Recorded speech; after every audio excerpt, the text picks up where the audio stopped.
तो दोस्तों स्वागत है फरीથી એકવાર આપ સૌની પોતાની YouTube ચેનલ ખેડૂત ઓનલાઈન પોઈન્ટમાં। દોસ્તો આજની વિડીયોની અંદર સૌથી મહત્વની અને મોટી અપડેટ તમારા સૌ માટે લઈને આવ્યું છું, કારણ કે દોસ્તો જે કોઈ પણ ખેડૂતો છે જેમને ખેતીવાડીનું વીજ કનેક્શન અગાઉના વિડીયોમાં મેં જણાવી દોસ્તો કે વેચાણ દસ્તાવેજથી નામ ટ્રાન્સફર કરવા માટે વીજ કનેક્શનમાં શું કામગીરી કરાવવી પડે। જેવું કે તમને બધાને ખબર છે કે જે કોઈ પણ વ્યક્તિ છે જેઓ વેચનાર છે જેમના નામનું વીજ કનેક્શન ચાલે છે તો તેમાં દસ્તાવેજની અંદર તમે ખાલી તે નંબર નાખી દીધો હોય તો તમે દસ્તાવેજની કોપી આપી અને તમારા નામે વીજ કનેક્શન છે તે ટ્રાન્સફર કરાવી શકો છો। પરંતુ દોસ્તો આજનો વિડીયો છે તે થોડો અલગ છે। તેની અંદર જણાવવાનું છું કે કોઈ પણ વ્યક્તિ જેમના નામે વીજ કનેક્શન ચાલે છે અને તે વ્યક્તિનું અવસાન થઈ ગયું છે તો હવે નામ ટ્રાન્સફર કરવા માટે તમારે કઈ કામગીરી કરવાની રહેશે। જી હા દોસ્તો, સૌથી મોટી અને મહત્વપૂર્ણ અપડેટ તમામ ખેડૂતો માટે લઈને આવ્યો છું।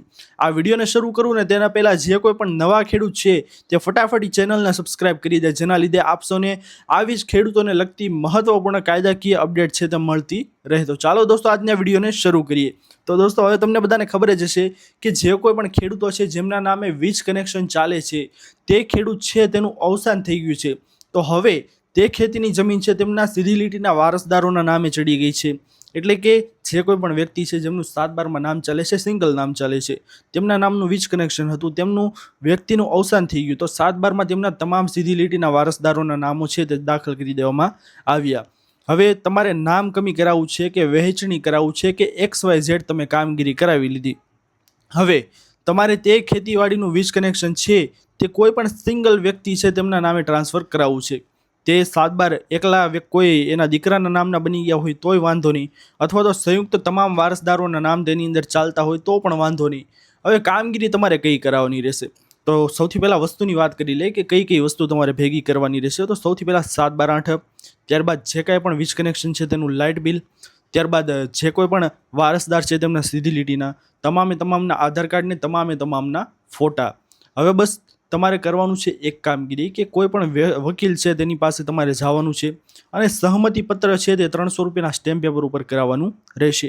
હવે આ સહમતિ પત્રમાં કઈ બાબતો છે દોસ્તો તે દર્શાવવામાં આવેલી છે કે જેવું કે તમને સૌને જણાવી દઈએ કે તે સહમતિ પત્ર છે તેની અંદર જણાવવામાં આવેલું છે કે ભાઈ જે કોઈ પણ વ્યક્તિના નામે વીજ કનેક્શન લેવાનું છે તેની સિવાયના અન્ય વ્યક્તિઓ છે, અન્ય વારસદારો છે તે તમામ સહમતિ આપશે કે ભાઈ ફલાણું વીજ કનેક્શન છે તે અમારા વડીલશ્રી, પિતાશ્રી કે ભાઈ અમારા પતિશ્રી, તેમના પત્ની સહમતિ આપતા હોય, દીકરા દીકરીઓ આપતા હોય તો તેવી રીતનું તેની અંદર જણાવવામાં આવેલું હશે સહમતિ પત્રની અંદર કે ભાઈ અમારા જે કોઈ પણ આ વડીલ છે તેમના નામે સર્વે નંબર ફલાણા ઉપર ખેતીવાડીનું વીજ કનેક્શન 100/100 દર્શાવવામાં આવેલું છે।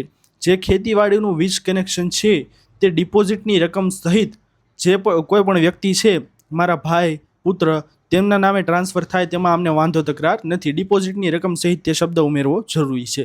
અને આ વ્યક્તિ જે કોઈ પણ અમારા વડીલ છે તેમનું અવસાન થઈ ગયું છે તો તેના મરણ તારીખના દાખલાના આધારે આ અમારા ભાઈ છે કે દીકરા છે તેમના નામે વીજ કનેક્શન છે તે ટ્રાન્સફર થાય તેમાં અમને કોઈ પણ પ્રકારનો વાંધો તકરાર નથી। તો આવી રીતનું સિમ્પલ સહમતિ પત્ર છે દોસ્તો 300 રૂપિયાના સ્ટેમ્પ પેપર ઉપર તમારે કરાવવાનું રહેશે અને સાથે વકીલની નોટરી તમારે આમાં કરાવવાની રહેશે।